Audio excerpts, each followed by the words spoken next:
Hi, good morning. You're listening to iAntique with Bruce, and I'm Bruce Limecooler. Today we'll be talking about Victorian jewelry to present-day jewelry. We are coming to you every Saturday from 6 to 7 a.m. on KCMO Talk Radio 710 and now on FM 103.7. We're brought to you by the Brass Armadillo Antique Mall and our sister networking site of iAntique.com, your home for antique and collectibles social networking. If you have any questions or comments before, during, or after the show, please feel free to go to iAntique.com and click on the Ask Bruce button. There you'll be able to send us your thoughts, questions, and any photos that you would like to share. Today, our topic is Victorian jewelry to present-day jewelry. My guest is Doug Foster, and Doug has been a friend of mine for several years. He and his wife are dealers in my mall. Doug, good morning. Good morning to you. Doug, as I said earlier, you and I have been friends for quite some time, and you've been a dealer at the Brass Armadillo for a while now. Just how long has it been? I started about 2 months after they've opened, so I've been dealing out there right at 16 years. Oh, man. Yeah, that's about the same as mine. I've been there 16 years, and I think you were there just before me. Just before. So just how long have you been buying and selling and dealing in gold? I started buying and selling and dealing in gold in 1979, and that's when the price started going up on gold, and it topped out in 1980, and it got pretty exciting there for a while, and it was a way to make a little extra money, and I could always use a little extra money, so that's how I started. That's interesting, because I know that the gold market has been rather volatile. How did you first become interested in gold and precious metals, though? Well, I became interested in gold and precious metals because I bought a metal detector in the late 1960s and started looking for hidden treasures, so to speak. Well, from there, I got interested in history, and I started reading about the westward migration, which had to do with gold mining. And then I got interested in gold, and it just kind of went from one thing to another, and I've been interested in gold ever since. Well, as you and I were talking earlier, you mentioned that you even got into refining gold. How does that process work? Well, it's a simple process. Actually, it goes back a lot of years, but essentially you just have to dissolve the gold in chemicals, and then when you've got the gold dissolved, you got all the other metals, they are dissolved also. And so then you go into the solution and drop the gold out, but leave the other metals. And so then you end up with 999 gold, real pure gold. Wow. And you just, all the other metals just kind of dissolve out of there, and you have nothing left but the gold. That's amazing. Everything dissolves out, and you'll have a beaker that looks like a beaker of gasoline, and you can't see the gold in it at all. And then you put the different chemicals in it, and this drops out the gold, and it falls down to the bottom. It looks a lot like radiator rust. And then you filter that out, and the next thing you know, you've got a gold button. That's really cool. You also mentioned to me that you had been panning for several years of gold and even sluicing gold. What does it mean when you sluice gold? Well, a sluice is a trough, and it can be anywhere from a couple of feet long to many feet long. But the trough has little riffles that goes across it at right angles. So you put this in where the water's going down, and you introduce the gold ore to it. And what it does is the water goes down. As it goes over those riffles, it creates a back eddy. And that means all the heavies fall in the back eddy. And that is your heavy black sands and your gold. And this is how they did it in 1849. The only difference between the 49ers and we today that are doing it is we use aluminum sluices and plastic buckets. Back then, everything was wood.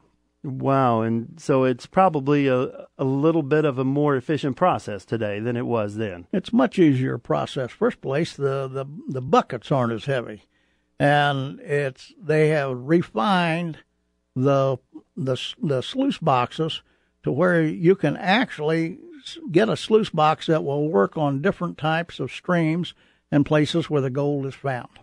Well, that's really interesting. If you're just now joining us, we're talking about Victorian jewelry, present to present-day jewelry, and you're listening to iAntique with Bruce, and we're brought to you by the Brass Armadillo and iAntique.com. I've been the general manager at the Brass Armadillo and have been there for over 16 years. Love to have you stop by sometime because I'd really like to meet you. If you want to rent a booth, just mention that you heard about it here on our show. Well, Doug, let's get back into some of the interesting facts about gold. And you said that you were refining gold or sluicing gold, and you came up with placer gold. What exactly does placer gold mean? Well, it's spelled placer, but it's actually pronounced placer. And this is gold that was gold ore in like a hard rock gold mine. It was originally formed in rock, and then it weathered out, and it got spread out in a stream or in a valley or even out in the desert. And so that's why placer gold is gold that is in a deposit, but that's not where it was formed. It's moved there from somewhere else. So it was formed somewheres, and then it's just moved, and that's the whole terminology for placer. That's placer gold. I'll be dog. That's very interesting. So, well, how did you become interested in buying and selling the gold? Well, the profit potential was, like about everything else, pulled me in at first, but after a while I found that I really liked it, and I started getting into all aspects of gold, collecting gold jewelry, collecting gold coins, collecting gold nuggets. And so you get to where this stuff is really interesting. But the profit potential is always there. And, this is a country where the profit potential will pull you into a lot of things. In this day and age, we need to have every opportunity we can to make a little extra money. But in your opinion, is gold a good investment as a precious metal? Well, it depends on what you mean by investment. It's a better hedge. The example I give is back in the 1920s. Gold was about $28 an ounce, and so a $20 gold piece had just a little less than an ounce of gold in it. And for a $20 gold piece, you could buy a nice suit of clothes in a lot of gentlemen's stores. But you could also buy a $20 gold coin. Now, if you'd have bought the $20 gold coin and kept it today, you could sell that for around $1,400. Now, $1,400, you can go into a nice gentleman's store and you can get you a nice suit. So really nothing's changed, but the gold held the value of the money until you needed it. Yeah, gold has done better than many other things. And as we were discussing earlier, other markets are a lot more volatile and require a lot of other investments or costs that you don't think about. So the precious metal can be very good. So how is gold measured? Well, gold is measured or weighed in the Troy system. And in the Troy system is an ancient method that they've used to weigh gold for a long time. And so what you have is it's measured in grams. It's weighed in grams. Gold is sold on the open market, in the world market, on 1,000-gram bars. But an ounce of gold has 31.1035 grams in it. But it's also sold by the pennyweight, and a pennyweight is 20 pennyweights to the ounce. Now, that is abbreviated DWT. So if you see something about gold and it has DWT behind it, they're talking about pennyweight. Now, the gold that they trade amongst countries when they're settling up debts, they use 400 ounce, that's Troy ounce, 31.1 grams to the ounce, and they use those in 400-ounce bars to settle international debts. Now, if that was like a potato ounce, a potato ounce only has 28 grams in it. I call it a potato ounce. It's actually called an avoirdupois ounce. And so gold is little different than anything else in its weight.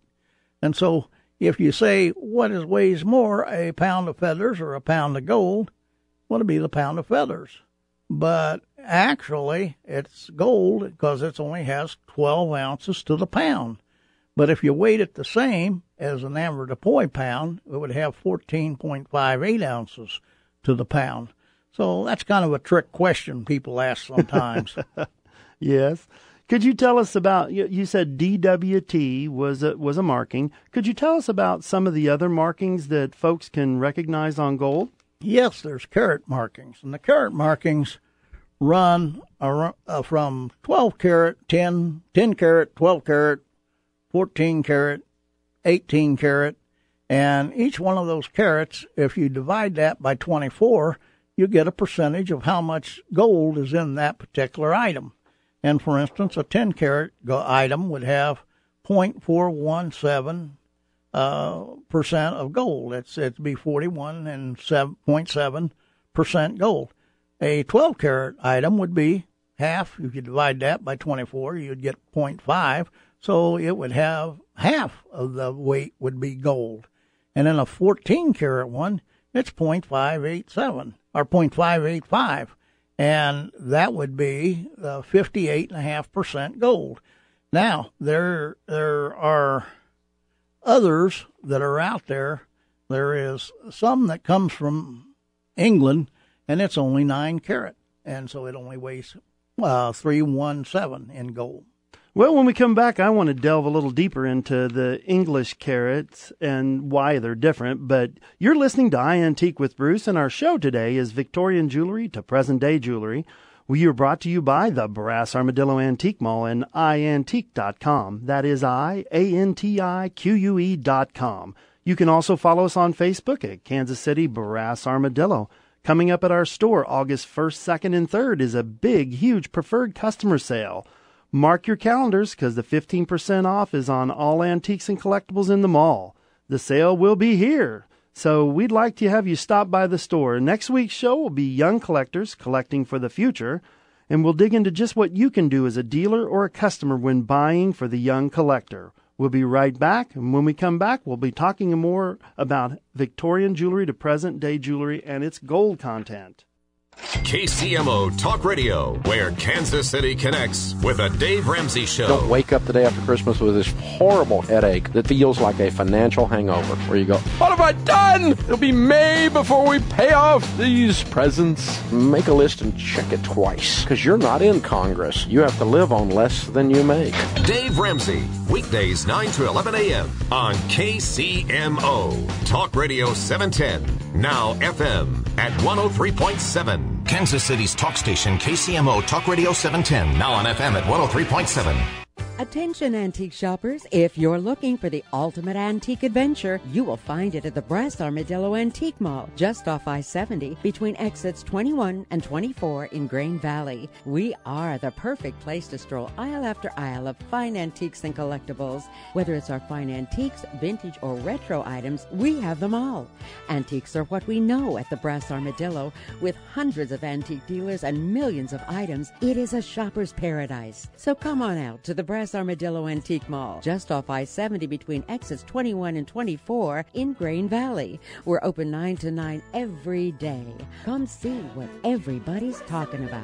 That's the word. We got everybody talking. Antiques are all we know. We got everybody talking. Everybody's talking about the Brass Armadillo. Brass Armadillo. Everybody's talking. This is Catherine from Olathe, Kansas.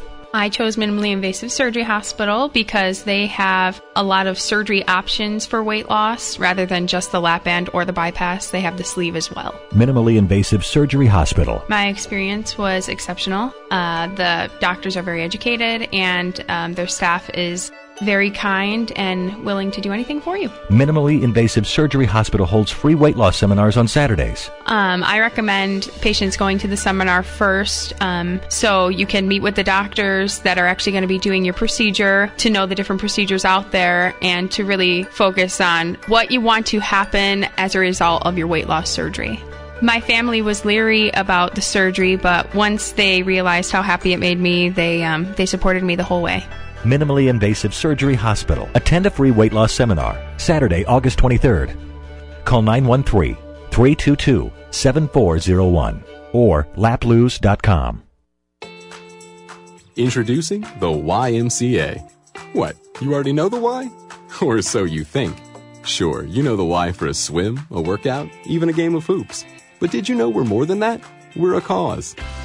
When you take your jump shot at the Y, someone else is getting job training. Take a cardio class while kids are in an after-school enrichment program. Practice your downward-facing dog as a teen practices her leadership skills. That's the why. We work with people no matter their age, income, or background and give them the opportunity to learn, grow, and thrive, all with one simple goal in mind, to strengthen our community. And we've got so much more that does just that. So while you might think of the Y as that place for lifting weights, we're also about lifting entire communities. Introducing the Y. We're so much more than a place. We're a cause. Visit ymca.net/more.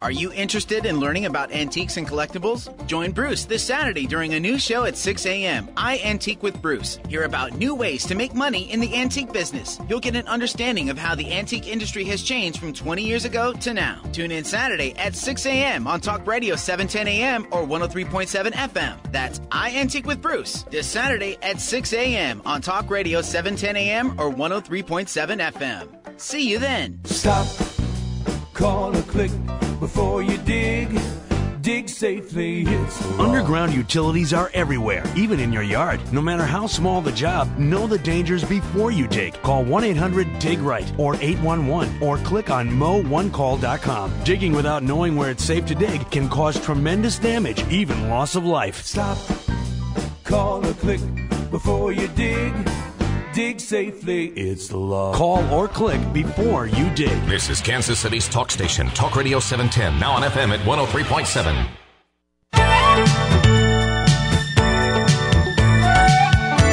Welcome back.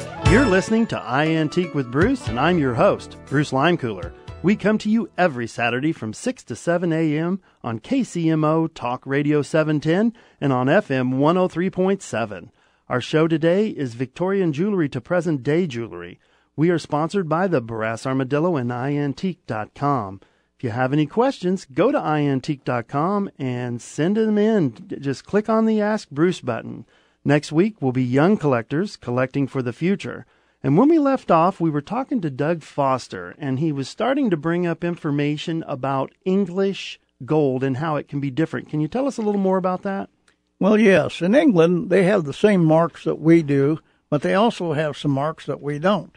And one of them is 9-karat gold. Now, you can't sell 9-karat gold as gold jewelry in the United States. It's not lawful. But over in England, they can. And so if you divide 9 by 24, always remember 24 is pure, it would be 0.375% gold. So, and also, there's other countries over there that produce 8-karat gold, and that comes as 0.333 gold. So just about a third of the item is gold. Let's move on a little bit further past that, because if you said 24 karat is pure gold, where do you find gold and jewelry with such a high carat weight? Well, you probably won't find actually 24 karat gold, but you can find 22 and 23.5 karat gold. And that is used in countries like the Far East, the Middle East, and Arabia, and also in some countries in Africa. What you have there, if you look at it, it'll have a completely different color. So if you know anybody from these areas, and India's another one, if you look at the jewelry people from these areas are wearing, it'll have kind of a butter yellow color to it. It won't look like our gold. In fact, there's people that don't think it's gold because they don't know what they're looking at. They're looking at pure gold. Wow. And so pure gold, they don't make it out of 24 karat because it would be too soft, or? Well, that's the theory. Actually, some of it is made out of 24 karat, but not very much because it will bend pretty easily. If you took a lump of 24 karat gold and dropped it from waist high and it hit a concrete floor, it would end up with a flat place on it. Oh, wow. Well, if you're just now joining us, we are talking about Victorian jewelry to present-day jewelry, and you're listening to I Antique with Bruce. And we're brought to you by the Brass Armadillo and iantique.com. You can also get a special rental incentive just by telling us you heard us on the show. Hey, Doug, do you think foreign countries hold gold in as high of an esteem as the people in the United States do? Actually, people in foreign countries hold a lot of their money in gold because they don't trust their own currencies. Their currencies have failed over the years, such as in Germany in the 1920s, and then in the 1950s and so, they had problems in France, And people tend to put a portion of their savings in gold coins simply because they're leery of their governments changing all the time. We have a stable government in this country, and so that has kept people from wanting to hold gold as much. People that hold gold in this country just primarily do it because they like it, or they're holding it as a hedge to preserve the value of their money, but not so much that they're worried about the government going away. Ah, that's interesting. You know, you mentioned something to me earlier about gold filled and gold plate. Can you tell us a little bit about those marks and a little about the history of it? Well, gold filled and gold plate and thin gold put on another surface to make it look gold is something that goes way back. And in fact, they used it on wood to make gilt statues. And also, down in South America, they had a substance down there, an alkaloid plant that would actually pull the base metals out of pieces of gold, and so they would take and use this real low-carat stuff to make statues and then soak them in these plant leaves, which had an alkaloid that would actually pull the gold away and then polish it gently, and then the thing would look like gold. So that was probably where some of the first gold plating come from. So would that be in the Victorian jewelry that we would have that gold plating? Not that kind. That would have been from Montezuma's era and Cortez and Coronado and guys like that. Okay. In fact, they were quite unhappy when they found out that the locals down there were paying ransom with some of this, what they considered fake gold. Wow. Was jewelry made from very early made the same way as later times and even today? Basically the same, except they didn't have the use of electric machinery. They didn't have the use of vacuum pumps, and they didn't have the use of a lot of the modern things like acetylene to weld it. They had to melt it with a different system, and they would use charcoal and a blowpipe to get it melted.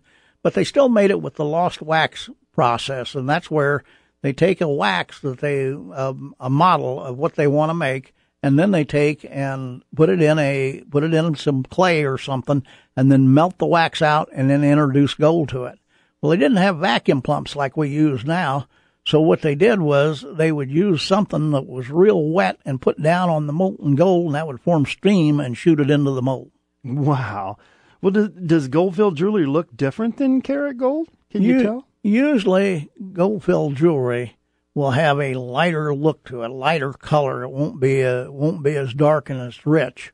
And what I'm going to say next is a hard thing for people to understand, but gold, solid gold, has a kind of a depth to it, kind of like good furniture, good wood, and you can kind of feel the depth. Whereas gold-plated jewelry doesn't have that. Some gold-filled jewelry comes very close to having it. Wow.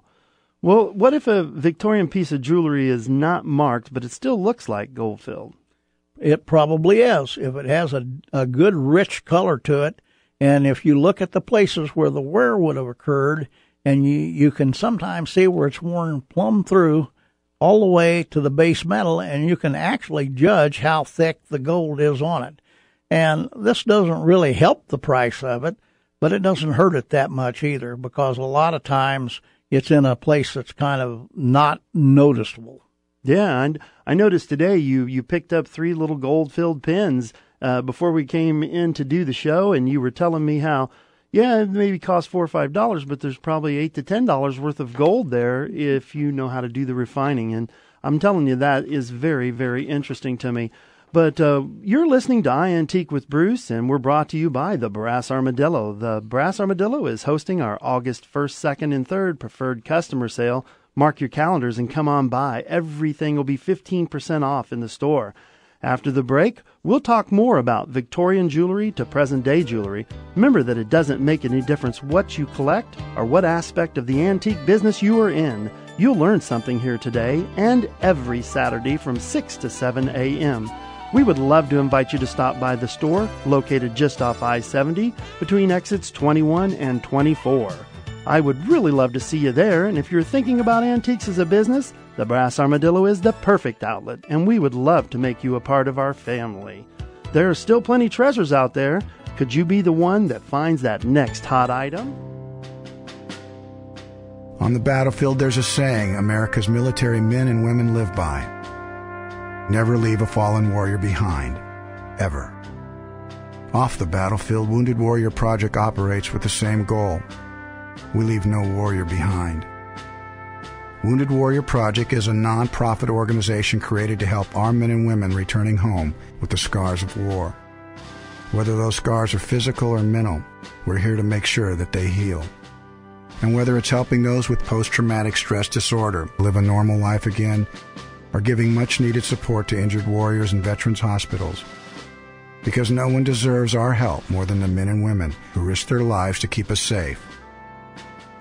Wounded Warrior Project. We never leave a fallen warrior behind. Ever. Learn more about what we do at woundedwarriorproject.org.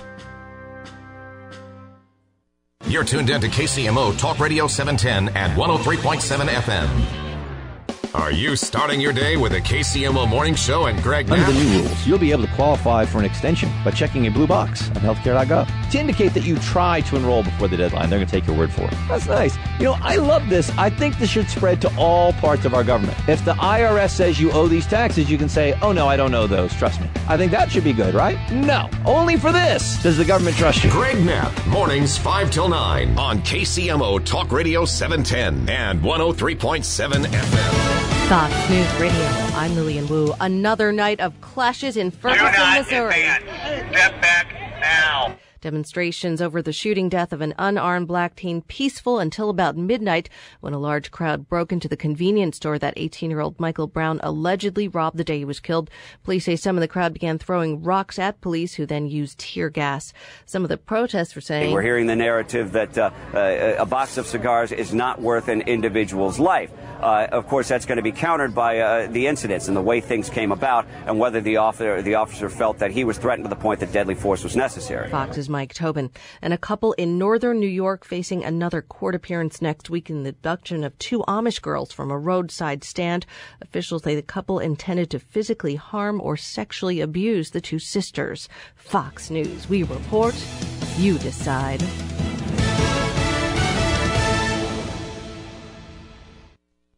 The KCMO forecast from KCTV5. Partly sunny skies can be expected throughout the day as temperatures climb to around 86 degrees. You'll want to grab the umbrella. We will keep a chance of a few scattered showers and thunderstorms in our forecast through the afternoon hours. Winds will turn to the northwest between 5 and 15 miles per hour. For tonight, those rain chances diminish. Partly cloudy skies will stay with us. Temperatures overnight will fall into the upper 60s for your Sunday morning. I'm KCTV5 meteorologist Haley Schulman. Attention antique shoppers, if you're looking for the ultimate antique adventure, you will find it at the Brass Armadillo Antique Mall, just off I-70 between exits 21 and 24 in Grain Valley. We are the perfect place to stroll aisle after aisle of fine antiques and collectibles. Whether it's our fine antiques, vintage, or retro items, we have them all. Antiques are what we know at the Brass Armadillo. With hundreds of antique dealers and millions of items, it is a shopper's paradise. So come on out to the Brass Armadillo Antique Mall, just off I-70 between exits 21 and 24 in Grain Valley. We're open 9 to 9 every day. Come see what everybody's talking about. That's the word. We got everybody talking. Antiques are all we know. We got everybody talking. Everybody's talking about the Brass Armadillo. Brass Armadillo. Everybody's talking. You don't need a calendar to tell you it's Friday in Chiefs Kingdom. It just feels different than other days. So, get yourself ready.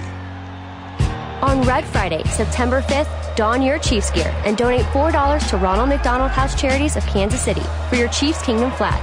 Then join the official Chiefs Kingdom pep rally at Union Station, featuring players, fireworks, and more. On Friday, we're gonna paint the town red. This is Chiefs Kingdom. How is it that 3 words can make you feel so good? Sure, you've heard them before, hundreds of times, yet they still surprise you, because every time you hear them, it's like a straight shot of adrenaline to the heart. Brace yourself and make sure to keep both hands on the wheel. Touchdown, Kansas City! One of the longest... If you didn't get the chills, you might want to check your pulse. This is Chiefs Kingdom. Tickets available at kcchiefs.com. Who might you save?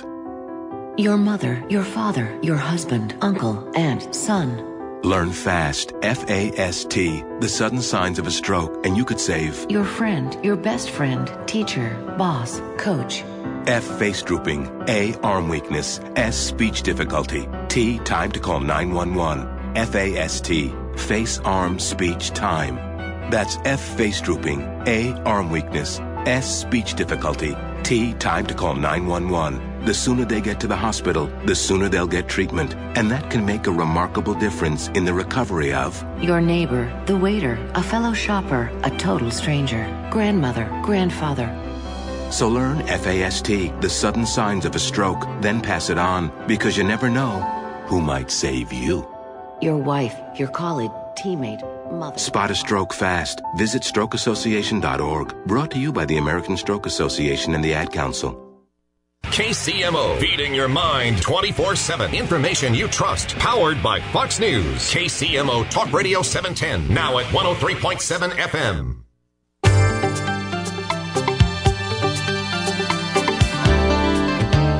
Welcome back. You're listening to iAntique with Bruce, and I'm Bruce Limecooler. The title of our show today is Victorian Jewelry to Present-Day Jewelry. Next week, we'll be doing a show on young collectors, collecting for the future.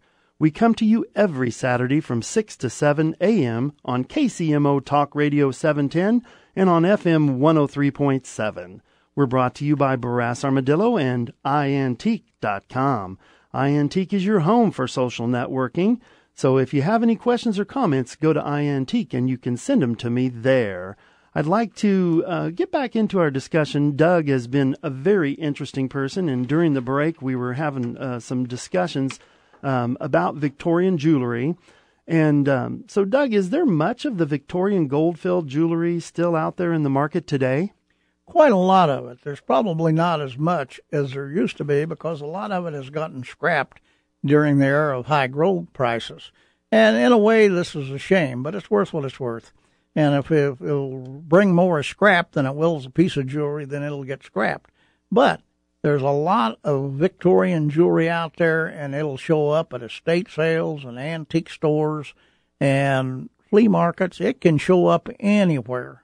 It's like gold. It's wherever you find it, that's where it is. Yeah, I think it's very interesting that every time you come to the store, you find a deal. You find a bargain. You find something that's got more value in it than it would have, to the person selling it. I think that's very interesting. But why do you think Victorian jewelry is so collectible? Well, it's in first place, it looks nice. It's very pretty stuff. And in the second place, it's a good investment, actually. It's going to last. People will be collecting Victorian jewelry long after I'm not here. And it's the design of the stuff. And it is really pretty, really pretty. Yeah, I notice it seems to have a lot more detail than some of the jewelry that they manufacture today. But can you tell us just what is gold-plated jewelry? Well, gold-plated actually is gold electroplated, and it's fairly thin. So that means electroplated means it's as thin of a coating as they can probably get, and so that's why the Victorian jewelry had more coating on it? A lot more coating.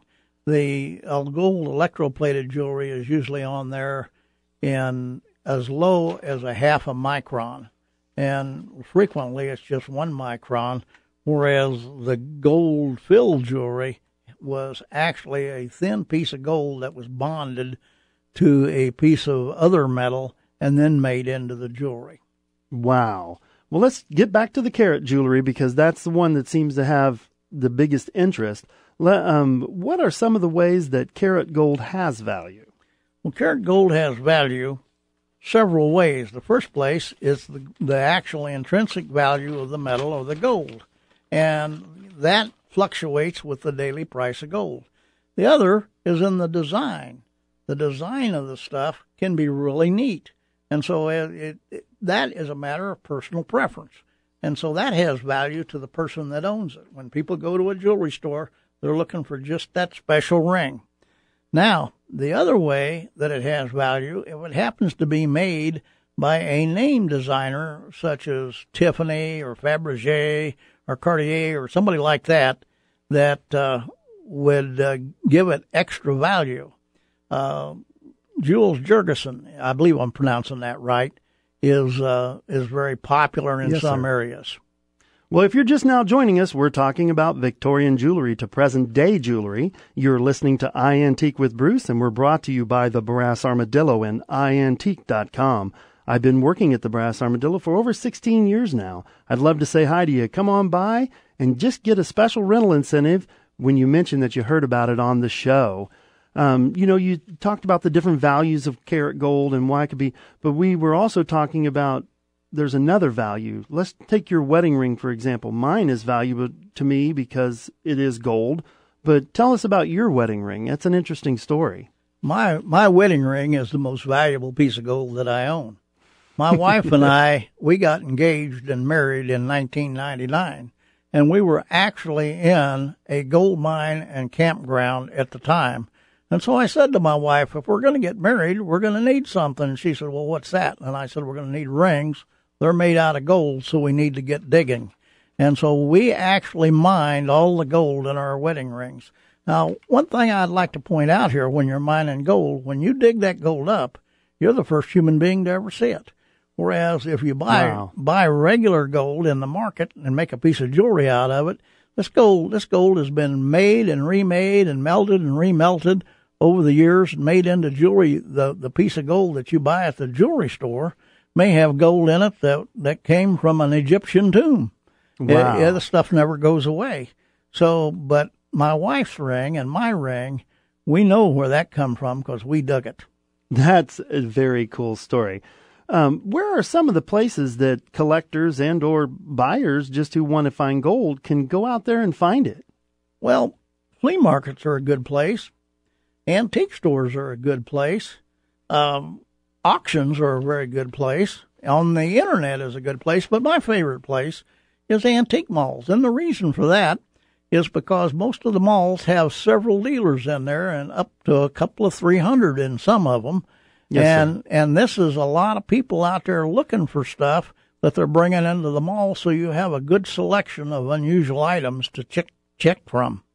Yeah, I think it's kind of like having your own personal picker, but you have 400 of them, or wherever the mall you go to, and they're looking everywhere. Could you tell us about some of the more unusual pieces that you've come across? Yes, I can, because anything that ever was has probably been made out of gold at one time or another. And a lot of times these are called vanity pieces because they suit your vanity. But one of the most interesting was a 10-karat gold fingernail. Now, I do panning demonstrations for middle school kids occasionally, and then I'll put out a display of gold items. And the ones that the teenage boys are the most fascinated with is a 10-karat gold fingernail. But I've also have a toothpick that was made out of gold to pick your teeth. And they also found some of these gold toothpicks on the Etosha when they started getting the gold from the Etosha out of the sea. So this is something that goes back a long time. Yeah, I know that it even goes back to biblical times where they constructed many of the items out of gold and or silver. What is your favorite thing that you have ever found? Can I go back to the biblical times for a minute? Yes, sir. Let's revisit that. You were talking about sluices earlier, and I was, but Jason and the Golden Fleece was a type of a sluice. They would immerse that in the stream, and the sheep fur with the oil in it would capture the fine gold, and then they would recover it from there. Okay. Wow. No, that's a really cool story. I tell you what, remember, here's what we can do for you. If you love antiques and you love to look for antiques, put that together and you have the start of a fun and exciting business. The Brass Armadillo can help with just that. We'll be able to take care of all the business details, and you only need to stop in and select your booth or showcase to get started. We make it very simple. You can start a business for less than $100 per month. When we return, we'll hear more about Victorian jewelry to present-day jewelry. You're listening to iAntique with Bruce, and I'm Bruce. We're brought to you by the Brass Armadillo Antique Mall and our sister networking site of iAntique. If you want to send us any questions, please go to iAntique.com and click on the Ask Bruce button and leave us your comments and questions. Coming up next week, we'll be devoting a whole show to young collectors collecting for the future. KCMO, Kansas City's home of Mark Levin. Mark Levin. So the bigger problem or the bigger issue is the welfare state. It's the welfare state, whether we're talking about longtime American citizens, Hispanics, Asians, blacks, whites, everything in between. It's the welfare state that's killing the Republican Party, just as it's killing the nation. The Great One. Weekdays 5 to 8 on KCMO Talk Radio 710 and 103.7 FM. Attention antique shoppers, if you're looking for the ultimate antique adventure, you will find it at the Brass Armadillo Antique Mall, just off I-70 between exits 21 and 24 in Grain Valley. We are the perfect place to stroll aisle after aisle of fine antiques and collectibles. Whether it's our fine antiques, vintage, or retro items, we have them all. Antiques are what we know at the Brass Armadillo. With hundreds of antique dealers and millions of items, it is a shopper's paradise. So come on out to the Brass Armadillo Antique Mall, just off I-70 between exits 21 and 24 in Grain Valley. We're open 9 to 9 every day. Come see what everybody's talking about. That's the word. We got everybody talking.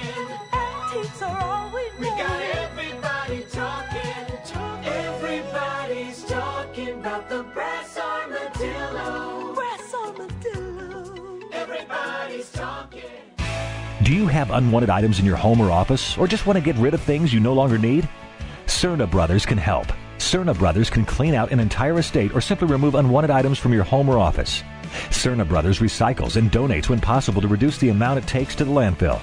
Cerna Brothers can help with all your junk and debris needs. Call 913-484-9564 or visit CernaBros.com. That's SIRNABROS.com, your local junk and debris removal service. This is Frank Curtis from Shawnee Heartland Assisted Living, Johnson County's privately owned and operated assisted living community, proudly having received 5 straight deficiency-free state surveys. As one family member said, at Shawnee Heartland you care about your residents and it shows. If you're considering assisted living, call and ask about our move-in special. Come home to the Heartland. ShawneeHeartlandAL.com. We're not a giant corporation, we're family. TrueCar.com is changing car buying forever. Yes, every day, TrueCar users receive negotiation-free, guaranteed savings. Some features not available in all states. In the first 3 months of this year, over 126,000 cars were sold by the TrueCar Certified Dealer Network. TrueCar users save an average of $3,078 off MSRP. When you're ready to buy a car, just follow 3 easy steps. First, go to TrueCar.com and find out what other people paid for the car you're looking for. Then register at TrueCar.com to see upfront pricing information and lock in your savings. Third, simple. Just print out your TrueCar savings certificate and take it to the TrueCar certified dealer for a better, hassle-free car buying experience. Remember, every day, TrueCar users receive negotiation-free, guaranteed savings. Save time, save money, and never overpay. Visit TrueCar.com today. That's TrueCar.com. I wish I was in school. I wish I was in school. I wish I was in school. Summer isn't fun when you're hungry. If only I had a big test today. Or a book report to give. Give me a math quiz. Give me some homework. If your child relies on free school lunches, we can help provide them with free meals this summer. I'll stay after class. I'll clean the chalkboard. I'll keep my desk real clean. So they can stop worrying about food and start focusing on fun. I'll do extra homework. I'll clean the class pet's cage. I'll skip recess. I wish I was in school. I wish I was in school. School might end, but free lunches don't have to. Find your local Feeding America food bank for help. Together, we're feeding America. Contact Harvesters, the Community Food Network at 211. That's 211. A message from Feeding America and the Ad Council. Greg Knapp. Coming up Monday on the show, are the Royals still rolling in first place? What's going on in Ferguson now? And the rise of the robots. All that and more coming up on the KCMO Morning Show. Welcome back. We've been talking to Doug Foster about Victorian jewelry to present-day jewelry. You're listening to iAntique with Bruce, and I'm Bruce Limecooler. Don't forget, you can send us your questions, comments, or photos at iantique.com.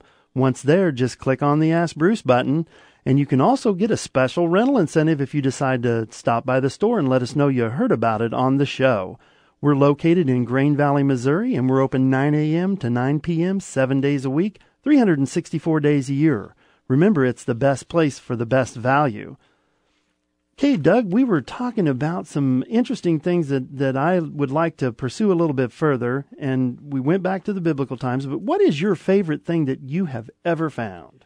My favorite thing that I found was a necklace that I was able to purchase for my wife. It had 1 ounce of gold in it, and when she wears that necklace, I know for sure that she has 1 ounce of security around her neck. If I'm not around or if I'm out of town, something happens, she would know how to sell that. And today, that would be worth $1,300. And that would get her out of a lot of trouble, buy a set of tires or whatever she might need. Yes, it could. You're exactly right. And you'd also told me you've been teaching Sharon for years a good way to sell gold if she needed to in a pinch, or even how to buy gold. And I think that's very interesting that you help her and others with that as well. Okay, what is gold in quartz? Gold in quartz is gold that occurs in the quartz when it was formed. And some of it is just pretty bad. It's real chunky. It'll bust out. But some of it forms in really nice white quartz. And when they do that, they don't sell it as gold. They don't crush it up. What they do with it is they cut it as gemstones, and it will bring twice the price of gold. Wow. You showed me a ring that had some of that in it, and it's very intriguing that the gold is actually formed in and throughout the quartz, and now you're telling me it's considered a gemstone. That is fantastic. One of my friends who was recently in Las Vegas went around to some thrift stores and bought some junk bottles of jewelry, and in it was 4 little stones of gold in quartz. And he called me up and he said, "How do I break this up and get it out of here?" And I said, "Well, where did you get it?" He said it was in a jar of junk jewelry. And I said, "Really?" I said, "What's it look like?" And he said, "Well, it's little cabochons. It's got gold and Scott." I said, "Don't break them." Good advice. It weighed 3.5 grams. Now, with gold at around $40-some-odd a gram, if it had been pure gold, it would have been just a little over $100 and some. But those 4 little cabochons, he sold them to a jeweler here in Kansas City for $260. Wow. So, it can show up any place. That was a good purchase on his part. Do you personally have anything that's made out of precious metal? Yes, I do. I have a lot of things made out of precious metals. Number one, I got a fingernail, but and I have a nice ring that has some gold and quartz in it, and of course my wedding ring. But another thing I like is I have some sterling silver flatware. And I use that when I'm camping, and there's something about sitting out around a campfire eating beanie weenies out of a can with sterling silver spoon that's just kind of cool. It is, and we were discussing back and forth about it also, and you said there's another reason why you have the sterling silver flatware. What is that? Well, silver is considered a germicidal product, and it tends to kill germs. The people they use a lot of silver in medical applications. Yes, they do. But I don't know anything about that, whether that's really true or not, but it can't hurt. And like I say, it's really cool to be sitting around a campfire eating with sterling silver and everybody else using plastic. Well, I also know that in churches they use sterling silver chalices for the common cup because it doesn't spread germs. So that's a very true reason and a very good reason to take it with you when you go camping. Let me be a little ornery here. Do you sometimes feel a little bit greedy as you're always looking for gold or jewelry? No, not at all. I go out and I look for it because it's the looking and the finding, not the having. And it's the thrill of the hunt. And there was a good poem. I like poetry. There was a good poem written by Robert Service during the gold rush of 1898 up in the Yukon. And the title of the poem was A Spell of the Yukon. And in there he said, "It's not the having of the gold, but it's the finding of the gold." And that's how I am. It's the finding. After I found it, then I'm on to the next, looking for the next piece. because that's the next adventure. Well, I was being a little ornery there because Doug is one of the most honest men I know. If he buys gold all the time, and he's very stand-up about telling people what it's worth, and he teaches so many different people how to do just that. So, Doug, I hope you forgive me for being a little ornery there. That's okay. Well, if you're just now joining us, we're talking about Victorian jewelry to present-day jewelry. You're listening to iAntique with Bruce, and we are brought to you by the Brass Armadillo and iAntique.com. Just mention that you heard it on the show, and you'll get a rental incentive when you sign up to be a new dealer. Well, Doug, I'd like to roll forward just a little bit more on some of my questions for you. But several weeks ago, I had a guest in here telling us about pocket watches. Could you tell us about watches and their gold content? Yes, the pocket watch companies actually mostly made movements. All of the cases were made by case companies, people that just made the case, and then they sold the cases to the watch companies who put the movements in them. And so those old cases are really interesting, and they're really pretty, and especially the old Victorian ones. They have engraving on them, and they have embossing on them. They are really nice, and they marked them 5, 10, 15, 20, 25, 30-year cases. Sound like an auctioneer. Kind of like an auctioneer. And the idea was the case was supposed to last that long, and, of course, a 30-year case theoretically had more gold than a 5-year case.